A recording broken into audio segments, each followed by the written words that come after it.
HSC পরীক্ষা বাতিলের সিদ্ধান্ত আরও ভেবেচিন্তে নিলে ভালো হতো মনে করেন অন্তর্বর্তীকালীন সরকারের শিক্ষা উপদেষ্টা ডক্টর ওয়াহিদুদ্দিন মাহমুদ। মঙ্গলবার সচিবালয়ে ঘটে যাওয়া ঘটনাকে দুঃখজনক ও অনভিপ্রেত মন্তব্য করেন তিনি। আরিফ জামালের আরেকটি রিপোর্ট।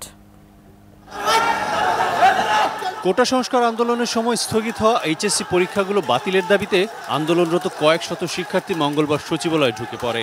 সংরক্ষিত এলাকা সচিবালয়ের ভেতর এমন চিত্র এর আগে দেখা যায়নি কখনো।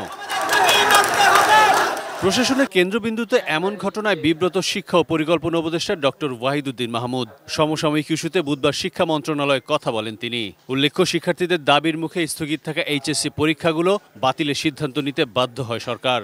গতকাল একটা অনভিপ্রেত পরিস্থিতি আমি বলবো, তার মধ্যে আমাদের এ ব্যাপারে দায়িত্বপ্রাপ্ত যে কর্মকর্তা, সেটা হলেন ঢাকা শিক্ষা বোর্ডের চেয়ারম্যান মহোদয়।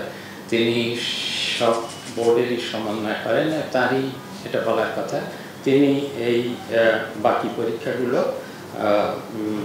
বাতিল করার সিদ্ধান্ত দিয়েছেন। আমি নিজে মনে করি যে এই বিষয়ে আরও অনেক চিন্তাভাবনার অবকাশ ছিল, এবং সেটা হলে অনেক ভালো হতো।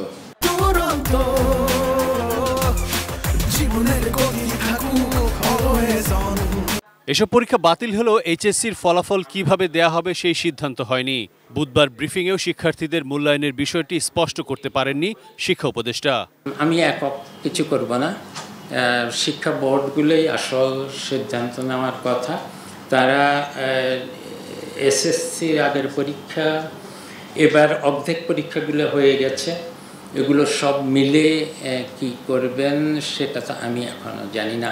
1 জানুয়ারি শিক্ষার্থীদের হাতে পাঠ্য বই তুলে দিতে সর্বোচ্চ চেষ্টা চালানো হচ্ছে জানিয়ে ওয়াহিদুদ্দিন মাহমুদ বলেন, পাঠ্য বইতে স্বল্প সময়ের মধ্যে যতটুকু সম্ভব সংস্কার হবে। তো আমি চেষ্টা করব যে অন্তত বইগুলো সুন্দরভাবে, ভালোভাবে মুদ্রিত হয়, ঠিক সময়ে মুদ্রিত হয়, আর্থিক অনিয়ম হবে না, এটা আমি নিশ্চিত করব। দেশের বেশিরভাগ পাবলিক বিশ্ববিদ্যালয়কে অভিভাবকহীন উল্লেখ করে শিগগিরই সেগুলোতে ভিসি প্রভিসি নিয়োগ দেওয়া হবে বলে জানান শিক্ষা উপদেষ্টা। বলেন, তার আগে প্রতিষ্ঠানগুলো খুলে দেওয়া সম্ভব নয়।